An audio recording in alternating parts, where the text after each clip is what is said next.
Assalamu alaikum wa rahmatullahi wa barakatuh. Walaikum assalam. I am Alhaji Al-Hussein Kebe, a citizen of Sierra Leone, West Africa. And I enrolled in this university on the 3rd of October 2019. And roughly I have spent almost 3.5 years now, completing 4 years, and that means I am in my final year of my degree. And I want to talk about poverty. Basically, the target of every society is to reduce hunger, to be able to feed your people, and to be able to take care of the people. And the foundation for every country, if any country cannot feed yourself, we can see it in our community, in our homes. If a father or the parents are not able to feed themselves, basically the children, however it is the families are trying to grow their children out. If you cannot provide food for your child, maybe we can shelter is another thing, dressing them is another thing. But if you are not able to feed your family member, your control or your law will not be able to pass through. You cannot train your children how the best you want them to be trained. In that regard, in country perspective, if country is not able to feed its nation, the problem of insecurity, the problem of political loyalty, they become very aggressive. I am from Sierra Leone. In my country, we have experienced what that means. In my country, in 1991, my country suffered a civil war. A civil unrest due to corruption, etc., etc. Some youth, they decided that they want to take the issue on their own hands. They went to forest, because our countries are forested. We are in forest for almost over 1 year. They are training. And some of these youth believe that they can change situation. They spent there, in 1991, January, they entered into the city, they started killing, and but their target was to throw out the government, to bring their own government that they think that can solve their issues. And but suddenly, from 1991 to 1996, the war takes a different tone. And the youth, because the supply they were getting, because they were getting supply, they sell diamond because it's very abundant in our country, they get weapons.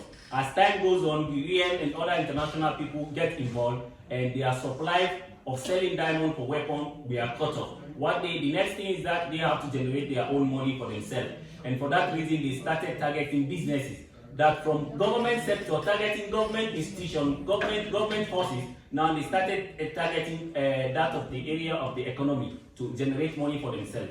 Now from 1996 up to January 1999, the war takes different tones. Grievances come in. In these grievances, now people started joining because their populations are reducing. They are not trained fighters, they are not trained militaries. For that reason, they see that the government forces and the international help that is given to the government, they are dominating them. They started targeting that of prisons to get more support, because these prisoners are those that are grieved already, to help them fight. And now they open prisons and they have more combatants, more rebels. And these rebels, we are having grievances. Maybe somebody just an argument in a home because you have power over the person and you put the person in prison. If this person is given a freedom without any condition from the law enforcement, they started targeting who put them in prison. And the war take a very, very dangerous tone. Societies we are destroyed, every sector we are destroyed. And when that happens in any countries, war have no success or no winner or no loser. And for that reason, the country economy degraded from 1991. Everything shut down from 1991 up to 2005. Now going there, as I said earlier, my topics today for discussion is poverty. Poverty in every country, if poverty is not resolved, there will be political instabilities. And for every country development, there are things that are very important. Political stability, and that of one thought political stability. Now, if there is a political stability, there is a development. And with development, we have social development, we have economic development, and every sector in educational development. What comes in when there is insecurity, people suffer a lot. And the people that suffer a lot is those people that are living in rural communities. I'm basically from rural community. I do my secondary schools and my primary school and secondary school education in rural community. And I was born during this war. I was born in 97, and 97, that is almost like the middle of the war. I started my education there, but at that time, our education, we basically get education from UN organizations.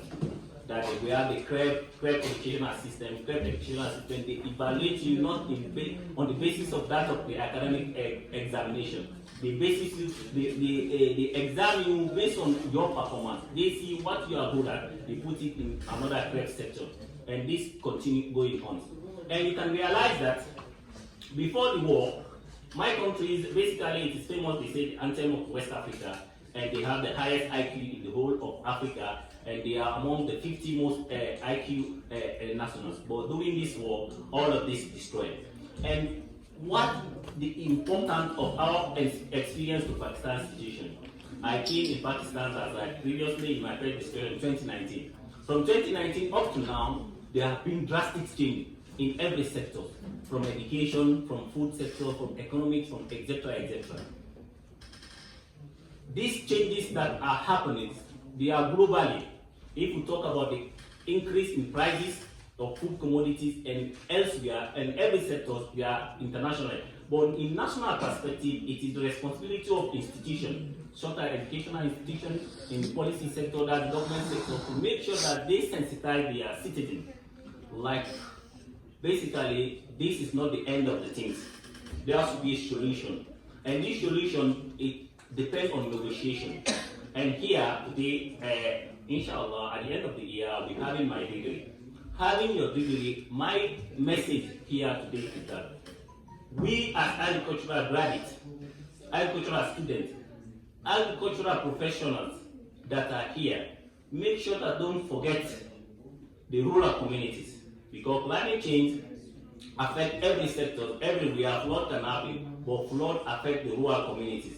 And most of in rural community, people are doing sustainable agriculture. Sustainable agriculture basically means somebody cultivating to feed itself. And if there is a crisis, like people, often the people that are generating these ideas, okay, let us take over the government, let's take away this government. Basically, they are mostly that are in cities. They do not know the impact it will create in the rural communities. And when there is a political instability, the people are more affected. Maybe here they say, okay, crisis, they say coronavirus. University say, okay, every student that are in hostel, make sure that they order for 1 month food to store it. There will be a lockdown. In rural communities, somebody doing sustainable agriculture, basically, if you have to put the person inside the house for a month, you are basically killing the person. And this is what happens when decisions are taken in city level or in higher authority levels. They are affecting the rural communities. Our target here is that climate change is happening, but how we can do research that will benefit these sustainable subsistence farmers.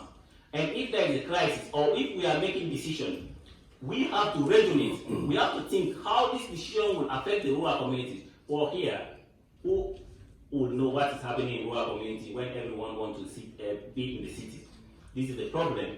As I said, poverty, we should fight against it. There is one statement that says that silence to anything is not a solution. Basically, you say, oh, I don't have any problem with this government, or I basically don't have any problem with what's happening, and I should not make any comment, or I just be silent.